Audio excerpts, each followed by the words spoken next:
Hello, friends. As part of today's session, I'll be talking about a very important topic. You should be familiar with this, especially if you are new to software development.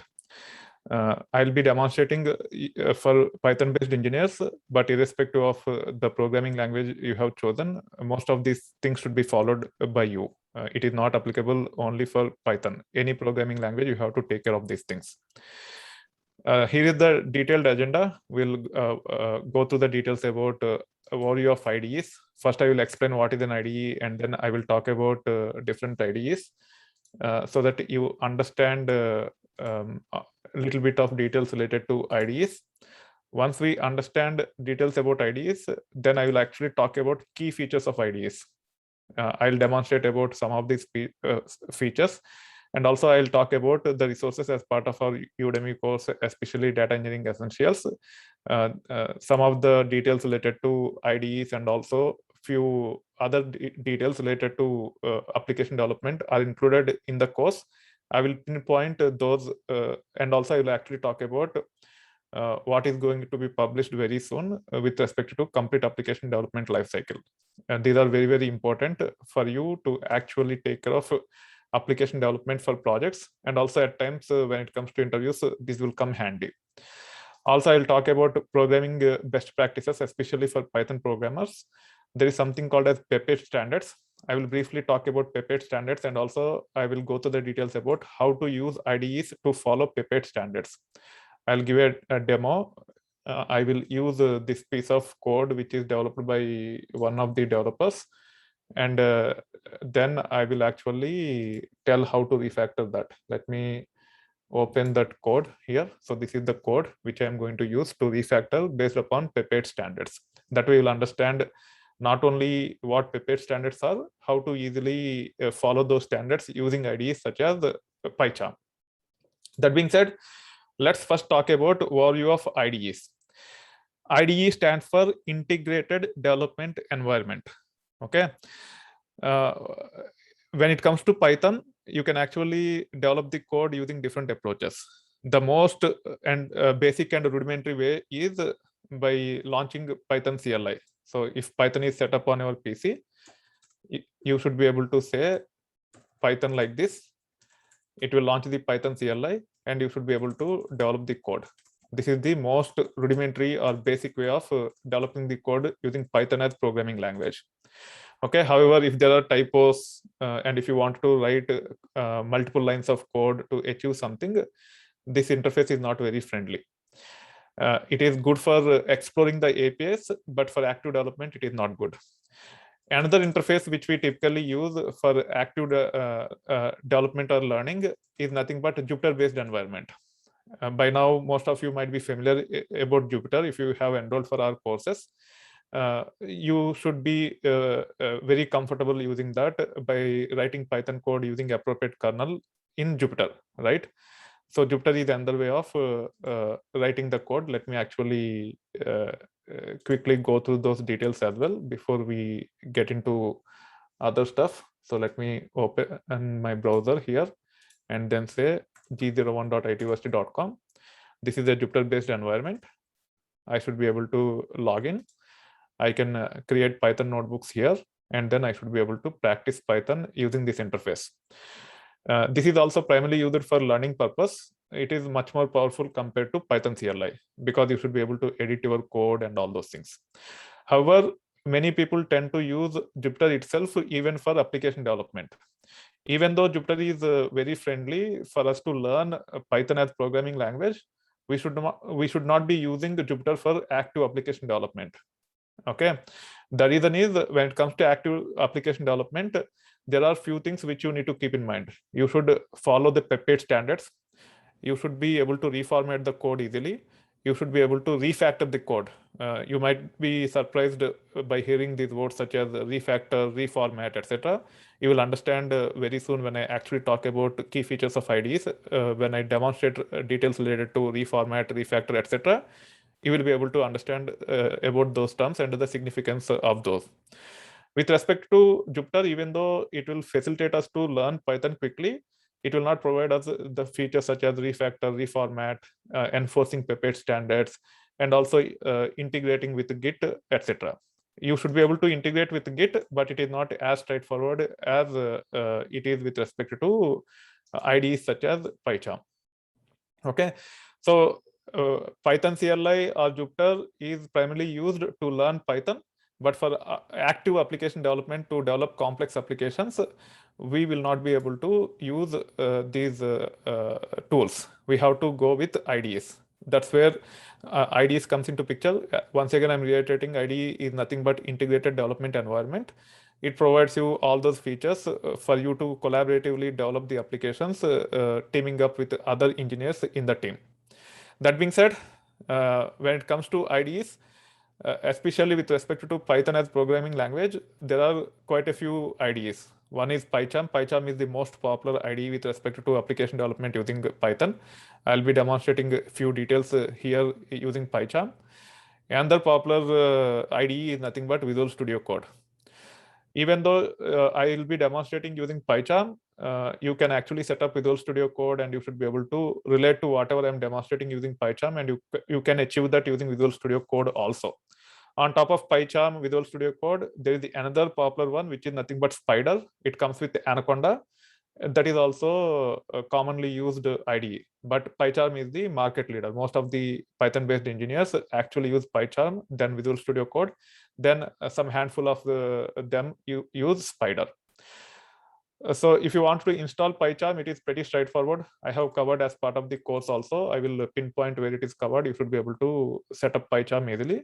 If you want to set up Visual Studio Code, you can even download and install Visual Studio Code on your Windows or Mac or Linux. It doesn't matter. You just have to Google around about the IDE which you want to install.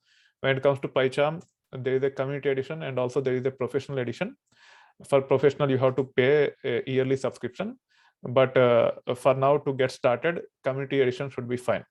Okay, so you can see here with respect to professional edition, we have free trial, and after that we have to pay, and we have to continue working using professional.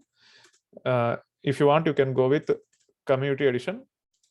Just let me close this. You should be able to download community edition from here, and you should be able to install. Once you install and once you launch, it should come up without any issues. On this Windows machine, once PyCharm is installed, you can just launch by saying PyCharm in the search bar, and you should be able to see the community edition or professional edition as part of the search results. You should be able to click on it, and you should be able to launch PyCharm, and you can take it for the development. This is how you should be able to install and get started with PyCharm. You can see that it is directly getting into the previous project, which is closed. If you want to create a new project, you just have to say file, and then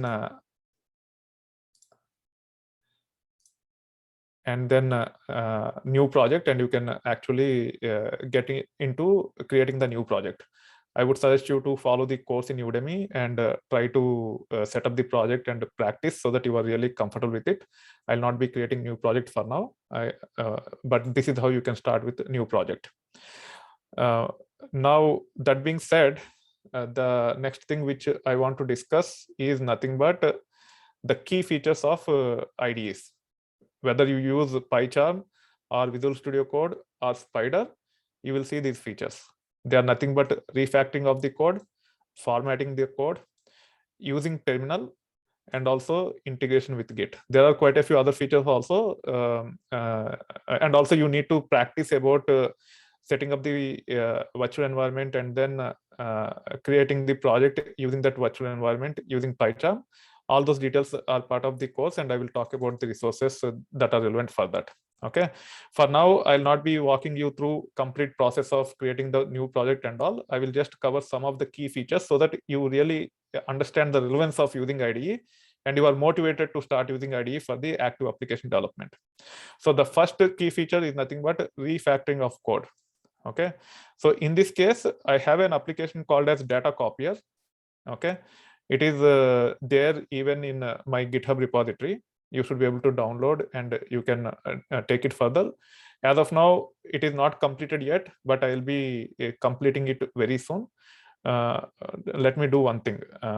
Actually, let me Yeah, let me do one thing here. What I'll be doing is, there is one more application which I have built for demo purposes. For some other reason, I have to clone it. Let me go to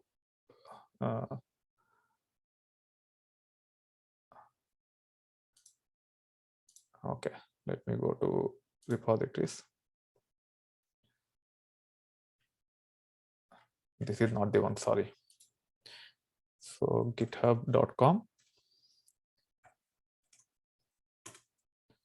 Yeah, this is the one. You see here, there is a folder called as modularizing data copier.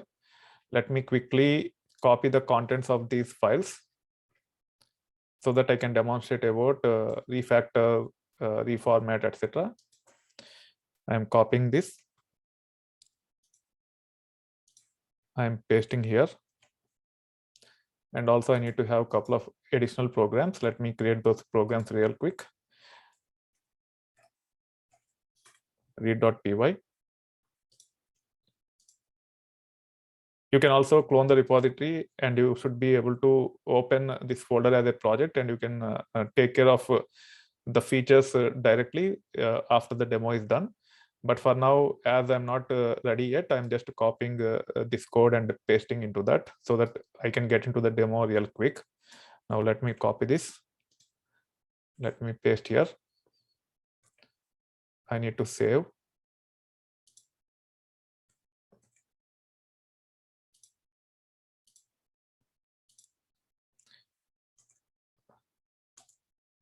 Then I have to go for another file. There are only 3 files. So this is the last file, which is nothing but write.py.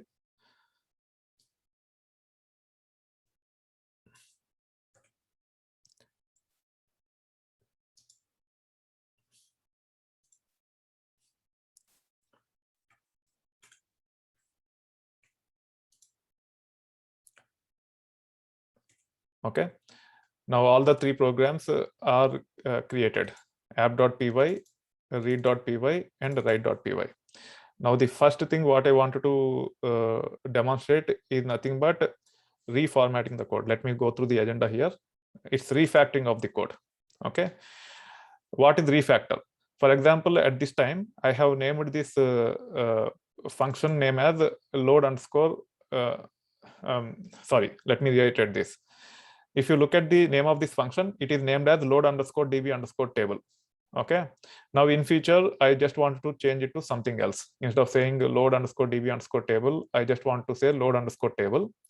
And this function might be used in multiple places. So there might be hundreds of programs for a given application, and this might have been used at least 20-30 times in all those 100 programs or 100 program files. So it is not practical for us to go into each and every file and change the name from load underscore db underscore table to load underscore table. So changing functions or variable names is nothing but refactoring our code. We might start with some names, and eventually we might want to change the variable names or function names. Those changes is called as refactoring. Refactoring is nothing but changing variable names or function names or even program names. Even if you try to change the name of the program, it is nothing but refactoring. Okay. So in this case, let's say I want to change the name of this function to load underscore table. Instead of changing it here and then going into the program where this function is invoked, for example, load underscore table is invoked somewhere. I think it is invoked in this process underscore table function. Yeah, you see here process underscore table. Load underscore db underscore table is invoked here. As I have changed the name of the function from load underscore db underscore table to load underscore table, now it is not able to identify that. If you look at the features of IDE, when we change the names of the functions, it is directly saying that it could not find. Okay, if you do not have IDE, it is tough. If you start developing using Python CLI or Jupyter Notebook, this feature will not be available to you.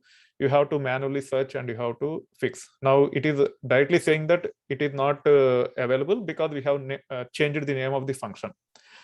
Okay, now like this, the function might be used in 10 different programs. It is not practical for us to go into each and every program and change those things. Okay, instead of doing this, The better way of dealing with this is, now let me go back to write.py. This is where the originally function is named as load underscore db underscore table. Let me change it to load underscore db underscore table here. Let me save this program. Now, if I go back to app.py, the error is gone. However, it is complaining on click. You see here, a click is not available because I haven't installed in this project yet. That's why it is showing no module named click. For now, just ignore it. However, when it comes to our applications, we should not be having these errors in our code. We need to take care of fixing these things. The only reason why it is in red is because I haven't installed the module click yet in this project. Okay, so that being said, now if I want to change the name of this function called as load underscore db underscore table, wherever it is referred, you can select there. You don't even need to go to the actual program, write.py, go to the function and then try to change it. You can select wherever it is being used, whether it is here or even in write.py directly. You can select here as well. So you can choose anywhere and then you can right click, and then you see there's an option called as refactor. And under refactor, you have several options like rename, change signature, introduce variables, blah, blah, blah. At this time, I'm only talking about rename. You should be able to pick these additional details also, extracting method, introducing a variable, introducing a constant, etc. And depending upon the scenario, you might have to pick these things. The most commonly used ones are rename, change signature, extract method. These are the things which we use. Others are not used that often. That being said, rename is the most used one, and hence we can actually click on rename. Now you see it is highlighting the function name load underscore db underscore table. Now I'm trying to change it to load underscore table. Okay. Now you can actually select the scope here. So for example, let's say there are multiple modules within our application. As of now, there's only one, and we have all the programs in that module itself, which is nothing but the main project.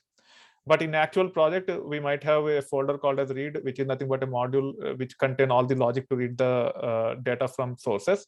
You might have a module called as write. You might have a module called as util. Like that, there can be 10 different modules. Okay, so either you might want to change the name of the function across the project, or you might want to change only within specific module. Depending upon the scope where you want to change, you can change here. So whether you want to change all places, project files, open files, current file, like this, you should be able to select any of these options, and you can change only within those things. In this case, I will be selecting project files. This is the most commonly used one. You can also click on preview to see what all will be changed. You can see here in app.py, it is referred multiple times.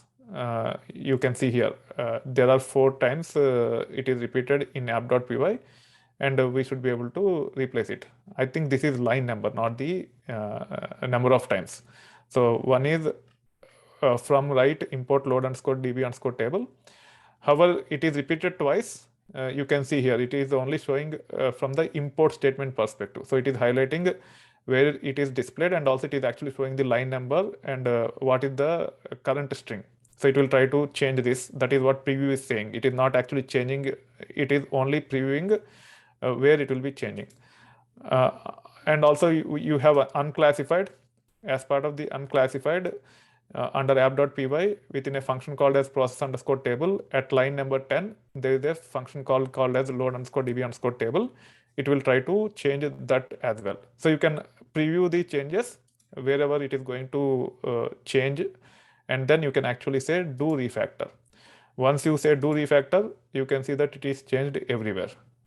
Okay, in app.py, the function is changed to load underscore table, and also as part of write.py, it is changed to load underscore table. So refactoring will become easier when you use IDEs. It is one of the key features with respect to active application development. We might have to deal it with quite often, or we might have to deal with it quite often. So that is about refactor. Refactor is nothing but changing variable names or function names or even program names. And you should not be going into each and every program and make changes. Within just a couple of minutes, by making minimal changes, you should be able to achieve the level of refactoring you are looking for. It is also very important for you to observe what is happening internally so that you understand what is going on. Based on that, you need to make sure you test the application using specific scenarios related to these changes, and then you should be able to push the changes to the higher environments. So that is about refactoring, very, very important. You need to keep in mind that using IDEs, it will become very straightforward. Okay. Then comes formatting the code. Now let me talk about formatting the code. I will give a very simple example for now, and then I will actually talk about it in detail after going through Pepper standards as well. If I go to app.py, you can see that there are quite a few yellow lines here. Okay. And also there might be red lines. So you can see red here because there is no module by name click. It is actually showing red as it is not able to compile due to the errors. Red are nothing but errors. You need to make sure the errors are fixed. Otherwise, your application will not run.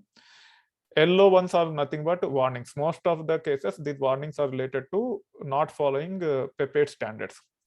You need to make sure these are reviewed very often, and you have to make changes to reduce these warnings as many as we can. We might not be able to reduce everything, but we should be able to reduce whatever we can.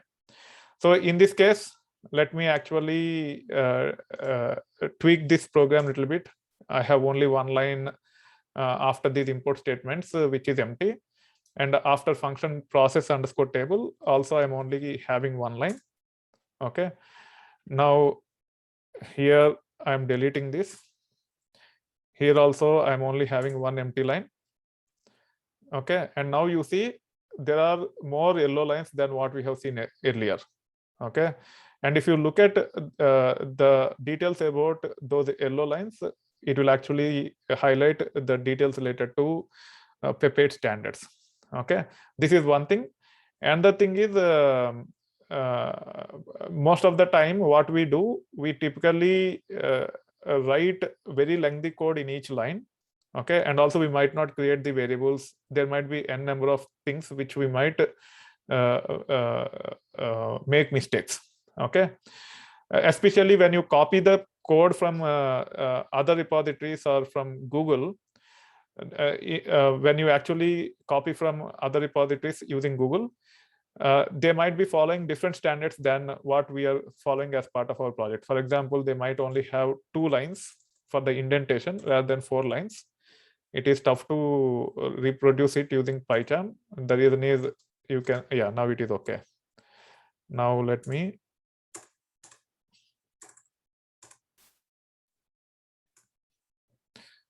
I'm trying to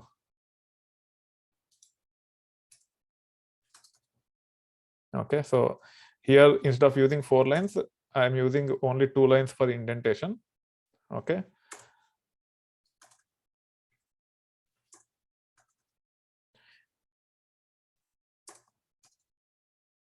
So most of the cases when you copy paste the code, there is a possibility that PyCharm will pick and fix the indentation. In some cases, it might not fix also. Now you see there are quite a few yellow underlines here. All these things should be removed. And you can see the details also. Indentation is not multiple of 4. As per Pepper standard, it is supposed to be multiples of 4. Now it is not practical for us to go to each and every line and fix these things. Okay. The easiest way is you can go to code and then you can actually say reformat code. You see now all those issues are gone. Even the single empty lines are converted to double empty lines. So this is called as formatting our code so that it is appropriate. It will not be able to fix the typos in our variable names and all. You need to make sure that you use proper context while naming the variables. You cannot just name after your names or after your favorite icon names, etc. You need to make sure the names are related to our business, our application or our module, but not some generic names. You should not be naming like A equal to B equal to C equal to or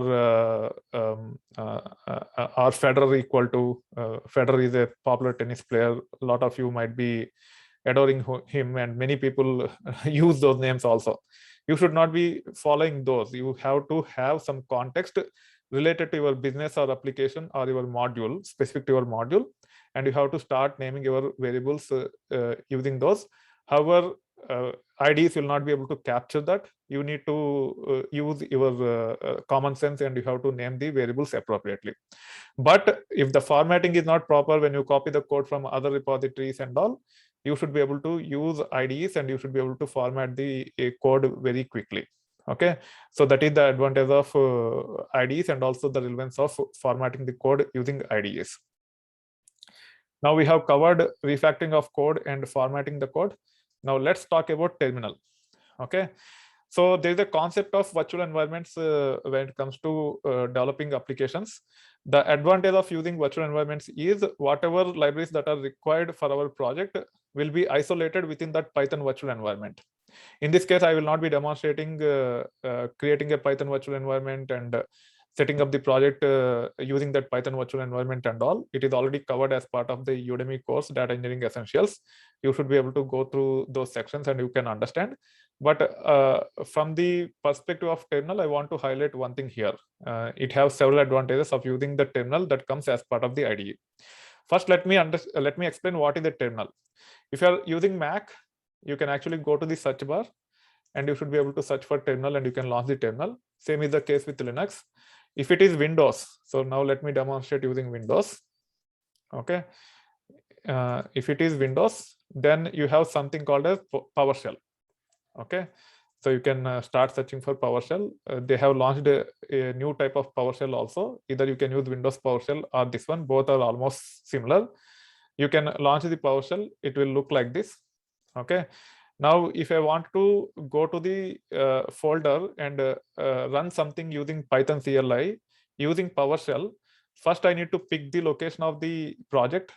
You can see here, we can actually copy path by right-clicking on the project name, and then by selecting absolute path. This is another advantage using PyCharm. You should be able to get absolute path for your program also. And then I can say CD, then I can paste, hit enter. Now I'm in the project directory. However, even though I'm in the project directory, when I launch Python, it will launch global Python. Okay, what is the meaning of it? Now, if I actually say pip list, let's see what we have as part of this global Python. It might not even show pip list output here. In this case, we have seen. You can see these are the things which are set up: Boto core, Certify, Click, doc utils, etc. These are the things which are set up in global Python. But if you look at our project is primarily developed using pandas and all. I want to isolate those requirements from global Python. For that, we can create the virtual environment. Already there is a virtual environment here. You can see the virtual environment name is nothing but DC-VE-NV. Now I can actually say DC-VE-NV and then scripts and then activate. Now you see the Python virtual environment is activated. Now I can say pip list, and this time it will only display the dependencies that are set up as part of the project. You can see the output here. This is different from what we have seen earlier. Earlier we haven't seen pandas, psycobj2 binary, etc. Now we are able to see those things. These are relevant for our project. This is the advantage of using Python virtual environment. Once the application is developed using the PyCharm, one of the things what we do is validating the application, and typically we use command line interface to validate the application. Okay. Now, if I want to validate my application, the steps that are involved to launch the CLI and validate the application is nothing but launch PowerShell, go to the folder under which the application is set up, and then activate the virtual environment as I have demonstrated here. Then you should be able to run Python command and you can pass program to it to validate your application. It will waste some time. It will take some time, right? And hence it will waste some time, and you will be doing it very repetitively. So instead of going through this pain and again, what IDEs provide is nothing but a terminal. Okay, so you can see terminal here. Even with respect to Visual Studio Code also, you should see terminal here. If not here, somewhere on top under tools or somewhere, you should be able to see the terminal. And now what is the advantage? If I click on the terminal, it will automatically go into the project directory. You can see here, we are already in the actual project directory. Even though it is not displaying the virtual environment name, the virtual environment name is also activated. Okay, on Windows, you will not be seeing the name. On Mac or Linux, you should be able to see the virtual environment name also associated with this project. But in Windows, it will not be showing. Now, to validate whether the virtual environment is activated or not, you should be able to run piplist command, and we should see pandas, psycobj2 binary, etc., that are relevant for our project displayed here. You can see here pandas is there, psycobj2 hyphen binary is there, which means even virtual environment is activated. So it's just a matter of clicking on this, launching the terminal, and then you should be able to run the program directly by saying Python and by passing the program name. So just within 1 second, you are there with respect to using CLI such as terminal or PowerShell. It will at least take 15 seconds to 30 seconds or even a minute every time you try to validate. So this is how you should be able to improve your productivity using the features of IDE. Okay, even though it is very simple, it's very powerful to launch terminal and validate our application. On top of this, you should also know how to run applications directly using IDE by going to run and then by running the application, or by right clicking on it and by running the application. However, you should know how to pass arguments and all. All those details are covered as part of the course. You should go through the material and you should be able to understand the relevance of it. Okay. So that being said, so far I have covered refactoring of code, formatting the code using the terminal. Another key feature with respect to IDE is nothing but integration with Git. Okay, so when it comes to developing the applications, we need to collaborate with our team members, and we have to keep track of the changes that are happening as part of our application. For that, we use a tool called as Git. Okay, Git is an open source code versioning tool. There are wrappers around it. They are nothing but GitHub, Bitbucket, GitLab, etc. We use one of them in most of the projects, either GitHub or Bitbucket or GitLab. Irrespective whether you are using GitHub or Bitbucket or GitLab, the commands related to versioning our code using Git will be same. They are based on Git. So in this case, if I launch terminal, I can actually say Git and hit enter, and we should be able to see several options which we have. Either you have to be very comfortable with these commands, or you should be able to spend some time on using Git using PyCharm itself, and you should be able to start making the changes, or you should be able to start pushing the changes to Git directly using PyCharm without worrying too much about command line. For example, in this case, I have already added read.py, write.py, and also I have updated code in app.py. So I have modified 3 files. If I wanted to use command line, I have to launch terminal here, or I can even go here, and I should be able to start using commands, and I should be able to push the changes to GitHub repository. For now, I'll be demonstrating using terminal directly. Now I can say git status, right? You can see that these 3 are the files which are modified. I can say git add, and then either I can specify the file names explicitly, or I can say dot to actually add all the files in the current directory into the local repository. Then I have to use a command called as git commit. Then I have to push. So git add, commit, and push. While pushing, I have to specify the branch into which the code is supposed to be pushed, right? So you need to make sure you run the commands. Even if you are comfortable, it will take time.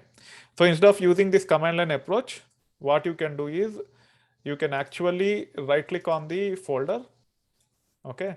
And you should be able to say git, and you can actually say add. Whatever changes that are happened in the project will be added automatically. If you want to add specific file, you can actually say right click on the file and then git, and then you should be able to say add. So it will only add that file to the local Git repository. Like that, we can add whatever files we want to add.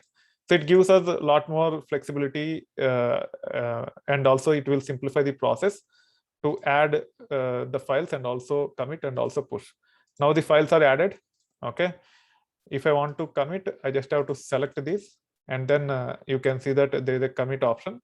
I should be able to commit. Once it is committed, I can also click on push, and I should be able to push directly by selecting appropriate branch. So instead of typing too much for add, commit, and push, within few clicks, you should be able to push the code into the remote repository. It might not save too much of time, but it will be a lot more comfortable for you using IDE like this. Okay. And also there are a few other advantages where you should be able to see the difference between the local copy and the copy which is there on remote. For example, app.py is there locally as well as remotely, and hence I can say app.py, then I can say git, then show diff. You should be able to see the difference between the remote file and the local file at this time. Okay, the remote file have only this piece of code, whereas the local file have this. We can also use features such as if you want to get these things from remote into the local version, then I can click on this. For example, let's choose this. There's a new line character. I clicked on this and that new line is added. And also there are errors here. Okay, the reason why there are errors here is there is no main function and we are trying to invoke the main function.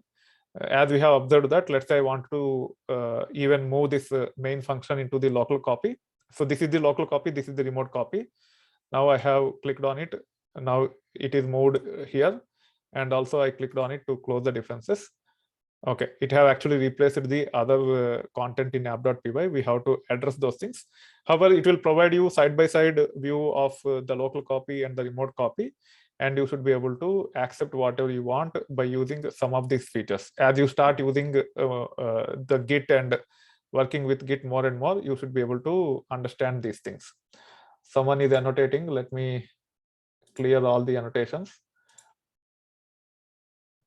Okay, so this is how you should be able to use IDEs along with Git to actually take care of maintaining your code using code versioning tools such as GitHub, and also it will simplify the collaboration with the team.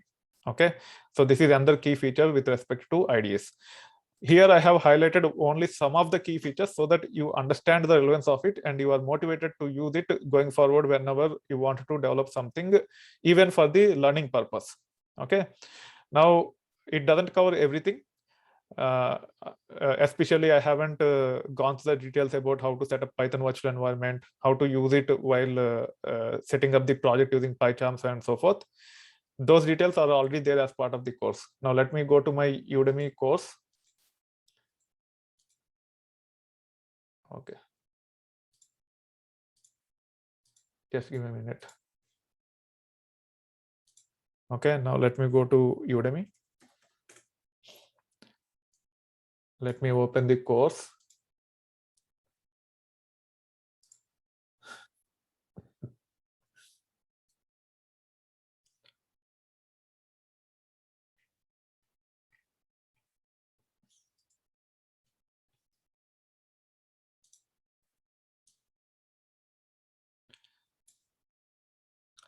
This is instructor view.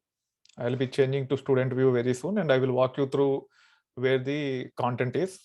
Okay, if I go to the student view, as of now the sections are nothing but 29 and 30. However, it might change in future. You just check for two back-to-back modules. They are nothing but understanding Python virtual environments and also overview of PyCharm for Python applications. So these two are the things which you should focus on.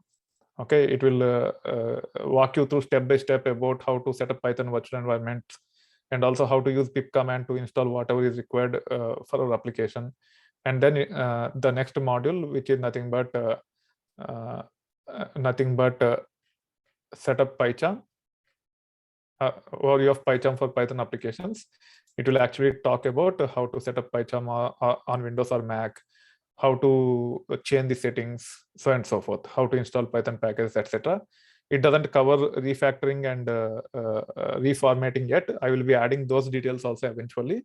But for now, it will provide you required information to get started with both Python virtual environments as well as using PyCharm.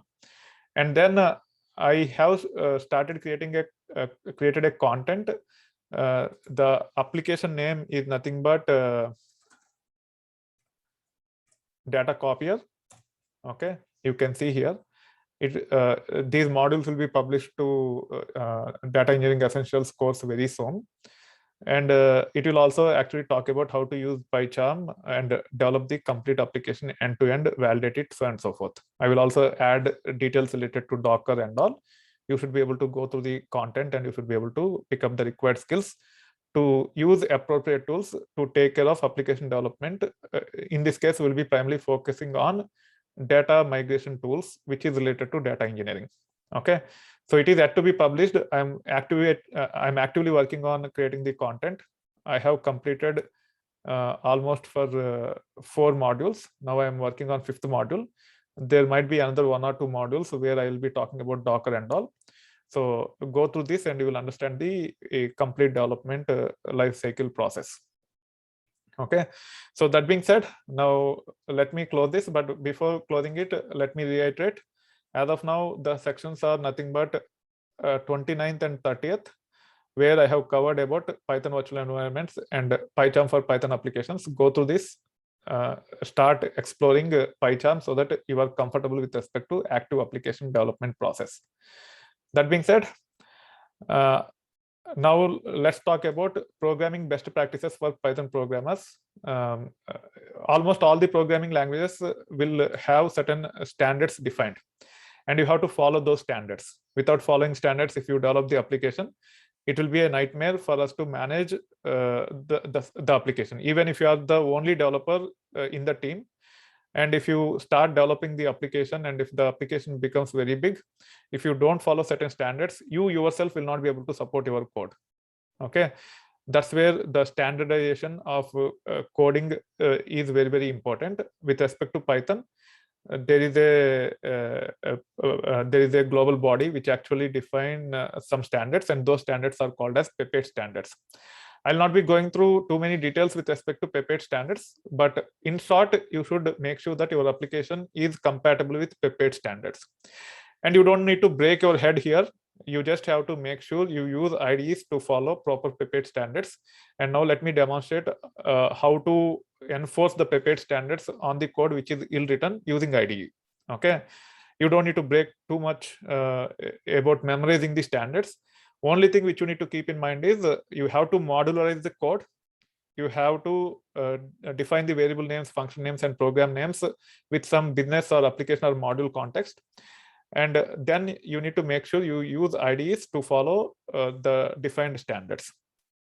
Okay, now I'm picking the code which is developed by one of my developers.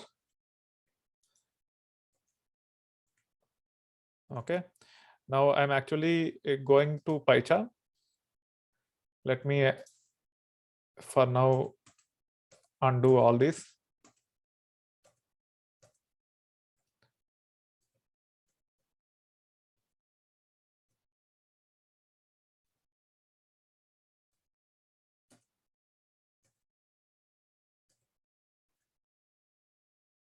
Okay, now let me save this.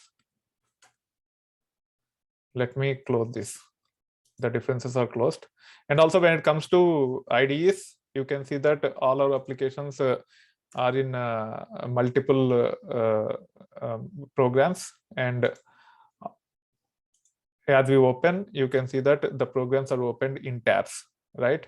You should also be familiar about these features. You should spend time in understanding these things, and you have to improve your productivity over a period of time.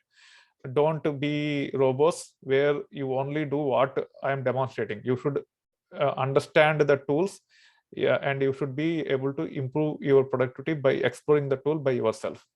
So in this case, you see there are several options. I have seen even after 1 year of experience, people tend to close one tab at a time because no one told it to them. Okay, which is not right. You should be able to explore. So in this case, if you want to close other tabs, you can right click and you can close other tabs, you can close all tabs, and so forth. Okay, so like this, there are several features which you can leverage from the IDEs. Now I am actually creating a new program. Let me close this. Let me right click on this. Let me say new. Let me say Python file. First of all, if you look at the code name, I asked the developer to share the code, and see here, she have shared as code.txt, which is not right. right? The program should be named appropriately and the extension should be py. Even if it is an informal request, you should follow certain standards.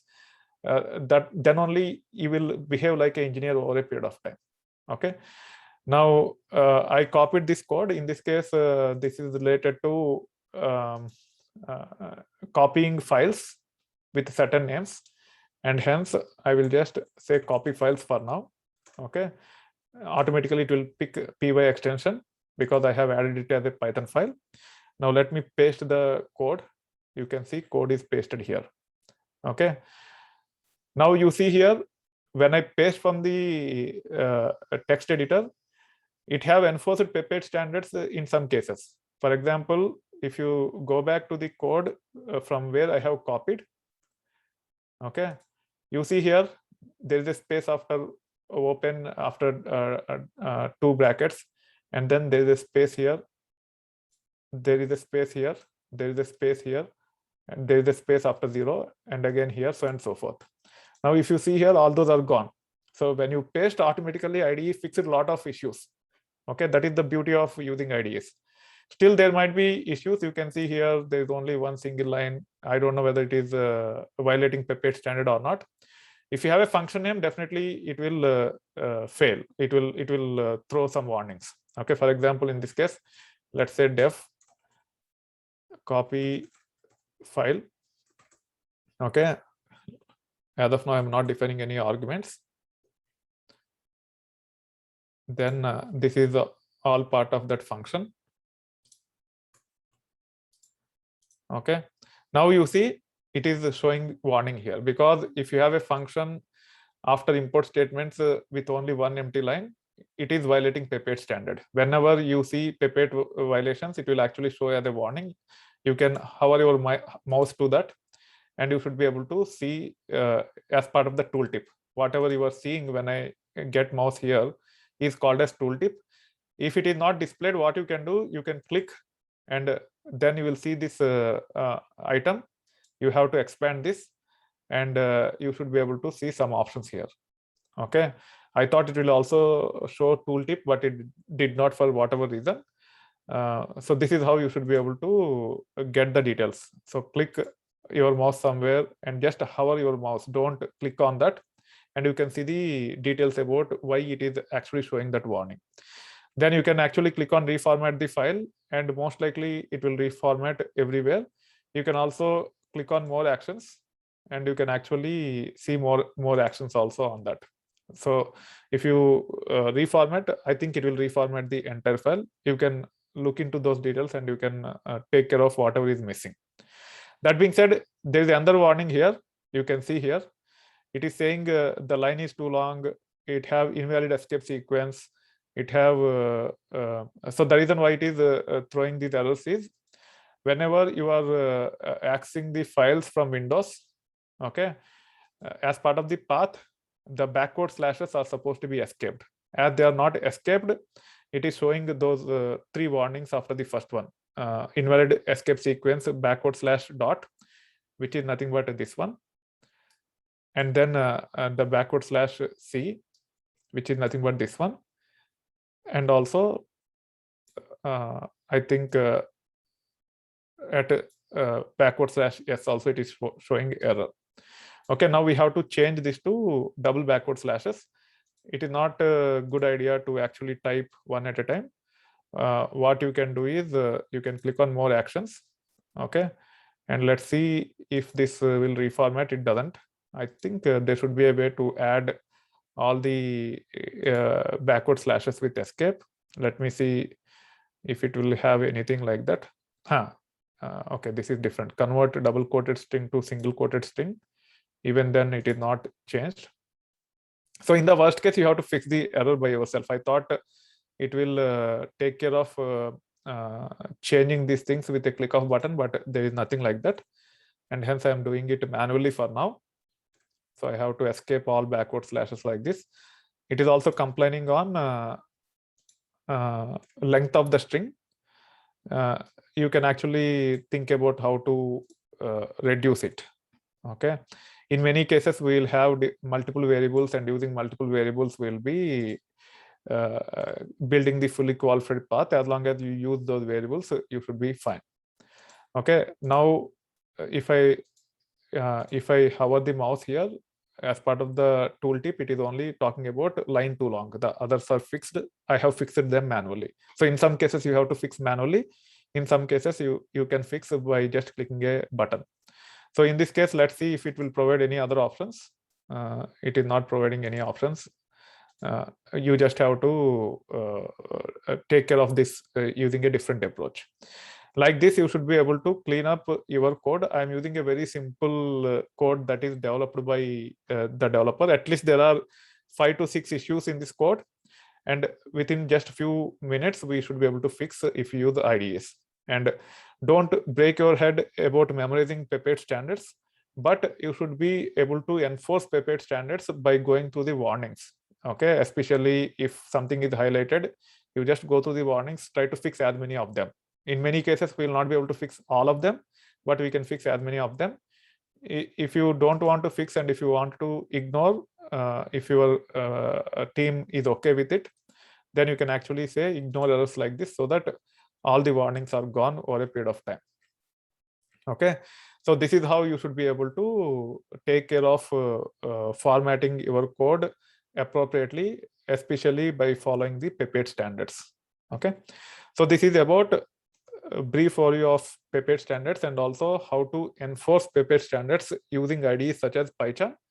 Whether you use PyCharm or Visual Studio Code or any other standard IDE, most of them will provide these features. So if your team is using Visual Studio Code, you should be able to apply these features even using Visual Studio Code and adapt to your team's development process. You don't need to worry too much about using PyCharm alone. It will just take a bit of learning curve if you understand these concepts and relevance of IDEs to quickly adapt to other IDEs, whatever IDE is applicable as part of your projects.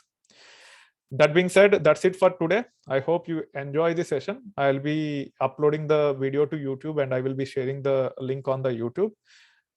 Feel free to give the feedback on this, and also feel free to broadcast with your friends and all, and make sure you are comfortable with this by following the course, and then start adapting to tools like PyCharm so that you can get into the active application development also. I will also come up with some problem statements where you can actually start collaborating with others so that you are really comfortable even with Git and collaborating with others and start developing enterprise scale applications. Okay, so that being said, I will open the forum for the questions and we will take it further. Okay, so first question is related to permission for recording. I am already recording, so don't worry too much about it. I will upload the videos to YouTube and I will provide the link and you can take it further. Okay, so Vikas is saying we can place R before it has the rostering. Okay, so I think he is providing solution for this problem. Let me see if it works. Probably it might work. So that is the beauty of teaching. We can also learn in that process. Okay, let me see if it yeah, now the warnings are gone, but I have to test whether it really works or not. The path is not the correct path in my system and hence I will not be able to test, but I will test and I will try to incorporate as part of the course. Okay, typically I use Mac, and in Mac I don't use this R to actually pass the paths. It will work out of the box without any gaps. On Windows probably this might work, but I have to test it. Okay, thank you very much. Let me open the chat. Who actually suggested it? Vikas. Thank you very much, Vikas. Now Hari is saying if you are using IntelliJ communication, can we use PyCharm plugin or we need to install PyCharm separately? I don't recommend you to mix up multiple IDEs. IntelliJ is primarily for Java, Scala, etc. For Python-based applications, use PyCharm. Unless you have an application where the modules are developed using multiple programming languages, I don't recommend using plugins of other IDEs in some other IDE. Just install them separately and develop your applications. In extreme cases, you have to deal with it. Sometimes we might have a bigger application as a monorepo, and there might be modules that are developed using other programming languages. It is very common in web application development. For example, the backend might be developed using Python, the front end might be developed using JavaScript frameworks such as Angular, React, etc. In those scenarios, we might have to use one IDE and other IDE as a plugin into the main IDE, and you have to take it further. But for data engineering applications, I don't recommend to follow that process. Just have PyCharm separately and develop your applications using PyCharm separately. Romil is asking, does the PyCharm has more options compared to Visual Studio for Python development? I don't think it will have more options. Even if Visual Studio Code doesn't have certain options, they have plugins. You just have to install plugins, and you should be able to take care of whatever it is required. PyCharm is more seamless compared to Visual Studio Code. That's my experience. I might be wrong. However, I typically use PyCharm Professional Edition. It actually provides a lot of features out of the box because it is meant for Python-based application development. So when you go for PyCharm Professional Edition, definitely your productivity will be considerably higher compared to developing multiple applications using Visual Studio Code or even PyCharm Community Edition. But to answer your question, there might be some features missing in Visual Studio Code when compared to even PyCharm Community Edition. However, you should be able to identify appropriate plugin, install the plugin, and you should be able to take care of whatever is required. Okay. Any more questions around this?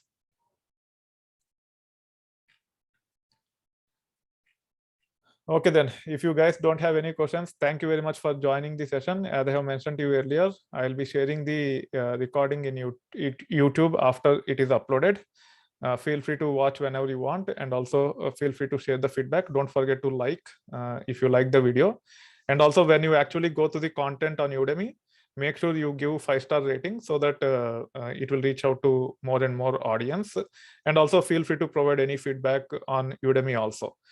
These modules will be available as part of our data engineering programs in our labs also. However, even if we provide you the material, still you have to set up PyCharm on your local machine, and then you have to take care of whatever is demonstrated in those modules. Okay. That being said, let's catch up again in future, and I'll be making these sessions a lot more interesting. Okay, Ravi is asking, how will I connect database on PyCharm? It is out of context at this time. You can actually ask in other forums, or you can even try as your intern for ITversity, and you can actually share that knowledge as part of the Slack.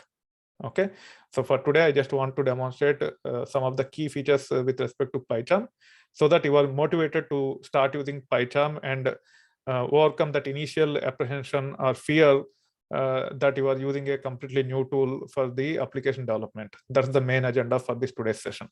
I hope the purpose is served. If you have any follow-up questions, feel free to ask in other forums. That being said, thank you very much and have a nice weekend. Bye.